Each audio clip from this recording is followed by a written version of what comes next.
Disclosure, viewer discretion is advised. Viewers suffering from self-victimization and or lacking a backbone will definitely be harmed by this video and should slowly back away into their safe space. That will be all. Hello, beautiful family, and welcome back to the channel and Linda Madden. I didn't forget. Before we get started, I wanted to tell you guys I'm going to start rewatching Ari and Benny's first season. I didn't know that they're in multiple seasons, so I still have a lot more recording to do. If you're interested in watching that, I'll put it up on my Patreon. And then, those of you who were curious about my astrology sign, I'm a Capricorn. Who doesn't believe in astrology? Let's get started. After we left the immigration lawyer, his personality changed.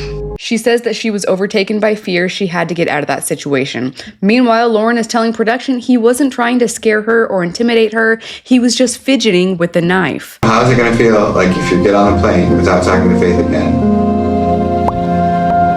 He says, I respect what she wants, but no, you don't. Now that you have to leave, it makes no difference to you. I'm feeling hopeless and distraught at the whole idea of a K-1 visa anyway. He is so distraught over losing the K-1. Losing Faith is nothing. He goes on and on telling us that every day he reminded Faith that all he wanted was just to make her happy. And he's hurt that she would think he could ever do something like harm her. All I've done is be nice to her. Every single day, no matter how she acted.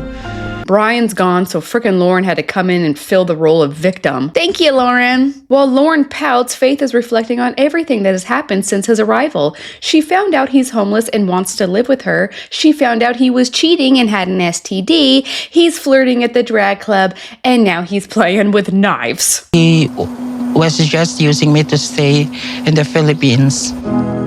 I have to say, of all the things that he's done, it's kind of strange to me that the one that sent her over the edge was playing with a knife, which is why I can't help but think that at one point she might have been assaulted or nearly assaulted. There was one time where I didn't get hurt, but I thought that it was inevitable I was going to get hurt.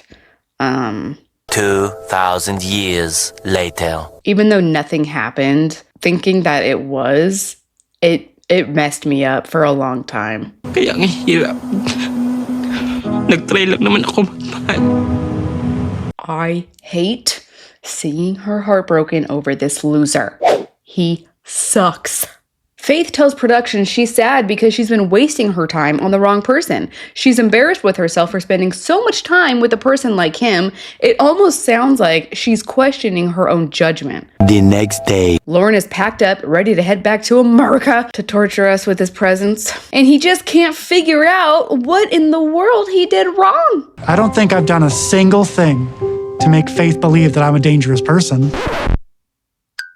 There's gotta be something wrong with this guy. Mental or psychological, something is happening. He's like a sociopath with Asperger's and gonorrhea. This morning I texted Faith to see if I could talk to her one last time, but I haven't got a response yet. Faith is ignoring him. So, just like Brian, Loren decides he's just gonna show up. He tells production he's gonna sit outside the hotel and wait for her to hopefully respond to him. If not, he will have to leave without saying goodbye. Obviously, she doesn't want to say goodbye. If she did, she would talk to you. But unfortunately, she ends up responding to him at the last second. I'm leaving. Don't care. Yeah. Goodbye. I'm not sad. I'm sorry. She says, what are you sorry about, Loren? And with a great big smile, he says, I'm sorry I got gonorrhea. Sorry that you thought I was flirting even though I wasn't. Sorry the night in the hotel was weird, or at least you thought it was weird. I thought I was being super cool. It's not acceptable. It's too late now because it's over. Suck it, you loser. But not really, because we don't want gonorrhea. I'm never gonna let you live that down, because I'm super mean. Take care and You too. bye-bye. Bye-bye. Oh, he was waiting for the last second just for any glimmer of hope, and he never got any.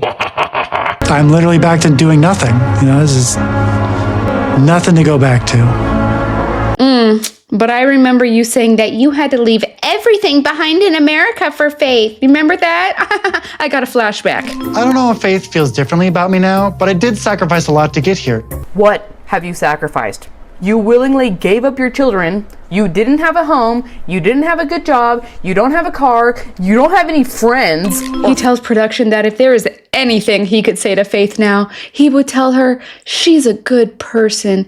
It was him who was the bad guy. I was the bad guy. I was the one who messed up. We know. We know. She knows.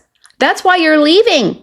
Loser, do you actually even believe that, or are you just saying that because you think it's the right thing to say? He's asked if they will ever reconnect in the future, and he says he hopes so, but there's no point in him trying if he can't stay in the Philippines. So on one hand, he's saying he's so crushed, he's so devastated that he won't be able to stay with Loren. He would have done anything to stay with Faith. But on the other hand, he's not going to bring her to America. So...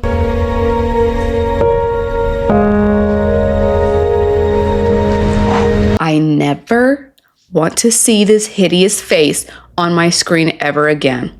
And it doesn't matter how attractive or disgusting I might be, because I can still have an opinion on someone else. That's my honest opinion, an opinion that I would have regardless of my own appearance. If you're gonna tell me that you don't judge people based on their appearance silently, internally, with your best friend, I'll tell you that you're a big fat liar.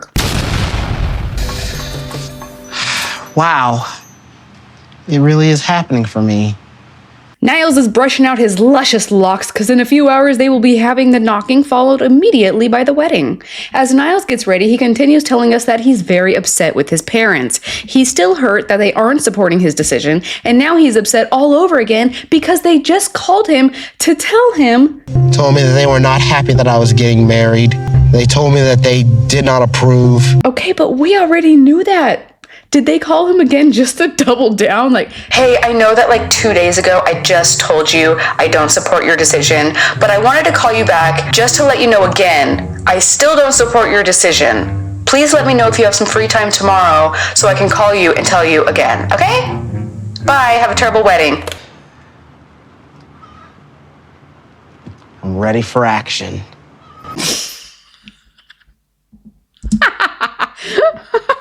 There's a lot of weird pauses in this episode, but oh my gosh, it cuts to Matilda, and I couldn't even pay attention to what she was saying. She looked so freaking amazing. I loved her dress. I loved the color on her. Her makeup looked incredible. Her hair, I was so excited for Niles to walk out and see her. I thought that she looked so good. I was able to get the clothing and gathered The dress is incredible, but the corset is so tight she can barely sit or stand up on her own. She tells us this isn't the dream wedding that she always wanted, but she has all of her friends and family.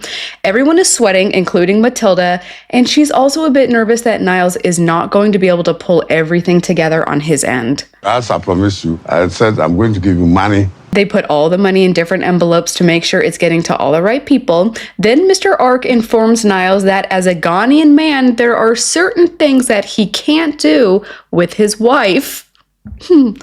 Don't laugh. We says a woman through the vagina. You don't set it through the anus.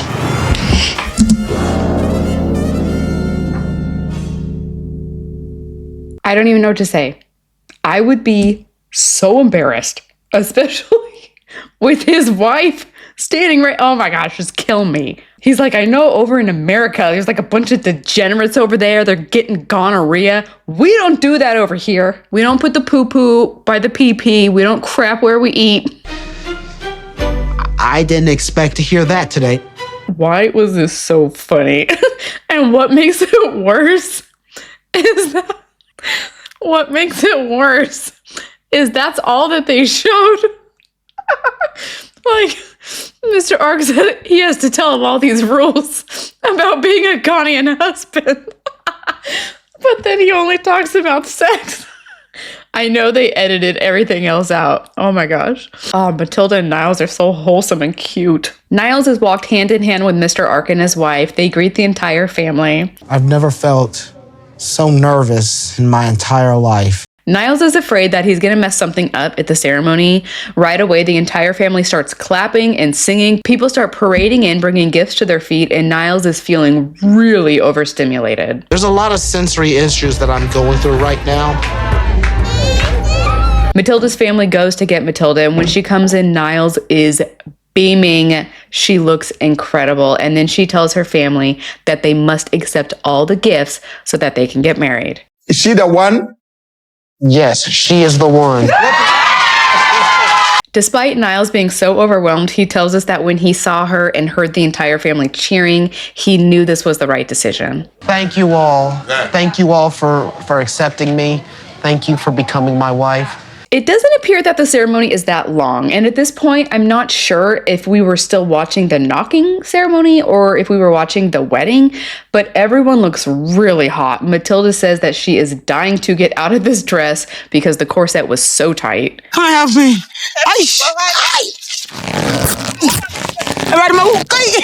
Okay, so this was in fact the entire wedding. They head off to the hotel to enjoy their honeymoon, and we are moving on to Sunny and Veah. In the last episode, Veah told Sunny that she was not converting. Now it's the next morning. No Veah. Sunny is packing up his suitcase. Then he pulls out a ring and says he might still propose. I'm like, what is happening with these two? It's a huge decision for me to make because my religion is deep in my life. It is so selfish. If you are the person who is requiring your partner to be the same religion as you, but you don't tell him that till you want to propose, like, how else did you think this was going to go, Sunny? I feel like I'm so confused with myself where I'm standing. Yeah, I'm confused too, because now they're on this hike. It's very romantic. They're being all lovey-dovey and sweet. But the night before, he stormed off on her. They sit down next to a waterfall after they've been making out, and he tells her that to be with her, he would have to give up everything. His family, his friends, and he doesn't want to do that. She's like, what are you trying to say, Sunny? I don't care what people gonna say, what people gonna think. I want you and I wanna be with you. He tells her, but you gotta promise me one thing. If you want to be with me, it has to be forever. He said that like 100 times. It is gonna be forever. Are you sure? You can't forget about me when you go back to the US, Veah. I could never forget about that eyebrow, Sunny. It's the biggest, fullest, fluffiest, most luxurious eyebrow I've ever seen. My future children better have that eyebrow, Sunny. Veah, I want to take this relationship to the next level. Oh, I don't know how we're gonna do that. Would you be my partner forever?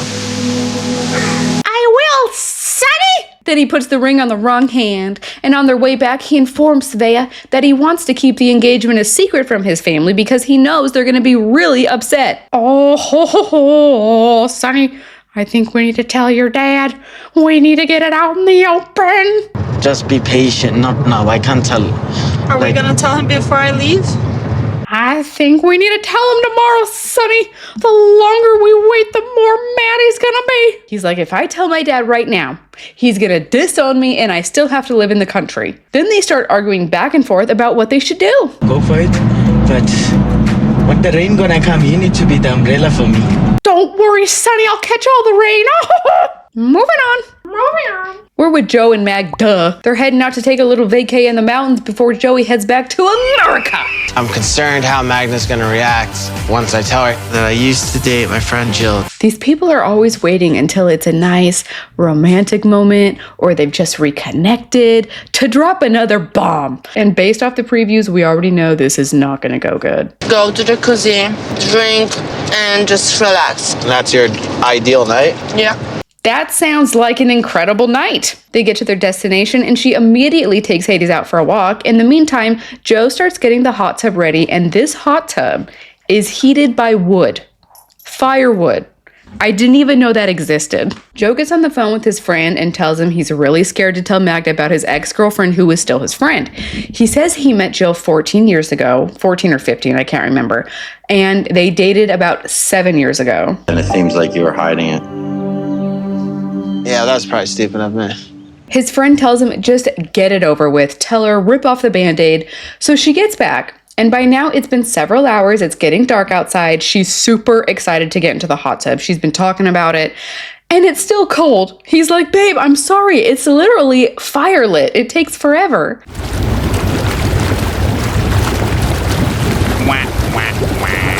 I'm getting a little bit sick of her bad attitude all the time. You're acting like a spoiled brat. It's not his fault that the jacuzzi is ancient. Over here, over here. Oh, it's not that bad. Yes. They go to bed, and the next morning he is looking at her so lovingly. You guys, I swear I was literally thinking to myself, wow, he is really looking at her with some lovey-dovey eyes. Like, he's really looking in love with her.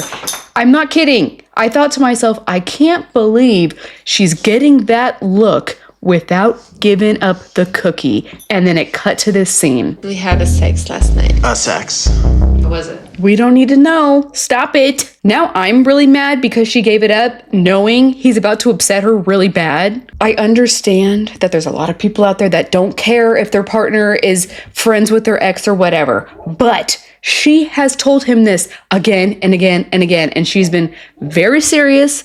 I changed my mind for you. I hope so you will respect me. Also, since you got my cookie, you can never leave me. He admits that he probably should have told her before getting intimate, but they were having such a good time. Now they're on their way for another outing, and in the car she's talking all about the wedding and how many people do you want to invite and blah, blah, blah, blah, blah. Joey's like, holy crap, I have to get the secret out. I have to tell her today. It has to do with like one of my really good friends I've been friends with for like 15 years that you met on FaceTime, Jill. She's like, yeah, so we dated for a little while and it didn't work. You know, but we stayed friends. I know I should have told you. I'm sorry. Nice you told me this for the beginning. Well, is that important? It's not important? But it was a long time ago. This is very big to me. I told you. I asked you if you had some past with your friends and you said no. He's like, well, I never even considered her a girlfriend, so... You promised me, Joey. You said there was nothing else. Well, now there's really nothing else, okay? That was it. I don't believe you. He promised to me he will never lie and hide anything. And he did. The more I see her in the solo interview, the more I'm convinced these two didn't make it because she is never happy. You hide and you lie. Again. I'm sorry, like I didn't mean it to like hurt you by doing. I told you if you lied to me, we were done. She tells us this is exactly how it started with her ex who was cheating on her in Germany. And he was cheating with his ex. So she really, really does not believe him. I do care about you. I do. Yeah? Show me. What do you mean? You have to choose, Joey. You have to choose. Is it gonna be me or her? You mean there's not a world where you guys can just be friends? No! Even you can be friends with her. You can even speak to her. But we've been friends for a really long time. I don't care. You lied to me again! I don't want to live my whole life and go to USA for a person like you. Dang. She's like, I'm done talking. Take me home now. It cuts to her interview and she's like, I don't care that he hooked up with this girl forever ago. I cared that he just lied to my face. Honestly, with her track record, I don't blame her for being so upset. It's like, of all the things he could have done, of all the things he could have hidden or lied about, he chose the one thing she said not to lie about. She's storming off back to the car and she's like, you had sex with me last night and then you tell me this today? That really would have made me mad too. I mean, I am mad. I'm mad on her behalf. That's made me wonder why he hid this. I know, it's a horrible time. Yeah, horrible time. Oh, Joe, you sound so freaking stupid. He needs to stop talking. Then she reminds us that she's already quit her job. I forgot that she did this. She quit her job. She got a ticket to come to America already. So she's telling us that she feels like an idiot, that she's taken this relationship so seriously when obviously he doesn't care. No, you don't get it. I will take her eyes and your too and eat them. What the hell you say? Why? Why would you do that? I'm definitely regretting not telling Magda the truth about Jill sooner. You think? He is such a dope. I just can't with this cast. They get back to the apartment and she is fuming. She wants absolutely nothing to do with him. She won't look at him. She doesn't want to talk to him. She doesn't want to be in the house with him. She goes and stands in the backyard. She doesn't want to be with me anymore. Finally, we have Vanya. Her and this new guy, they have a great connection. They're very clearly attracted to each other because all we see are these two half naked, laying all over each other. They cry at the airport, then all of a sudden there's bad news. How shocking. You guys. Come on, how did you not see this coming? That's why what happened next could not have been more shocking. I'm really sorry that I am so jaded with Veah. It's not her, seriously, it's me. I think she's annoying. I'm very sorry. I can't help it. I think she's annoying. In the next worthless episode, Niles will tell Matilda he got fired for no reason at all. Are you sure you're not hiding something from me?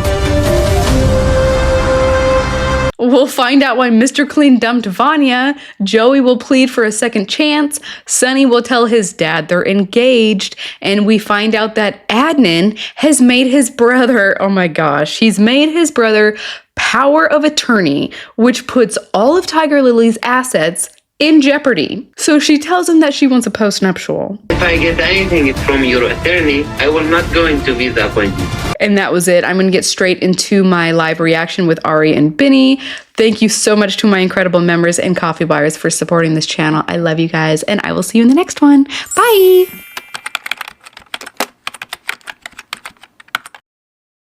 Today is Lucas's 31st birthday, so by my calculations, Lucas still has another 38 years left to deal with me.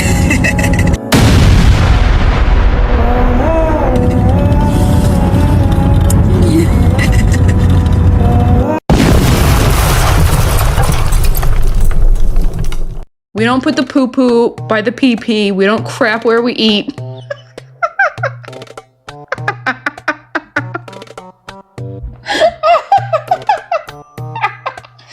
Oh my gosh.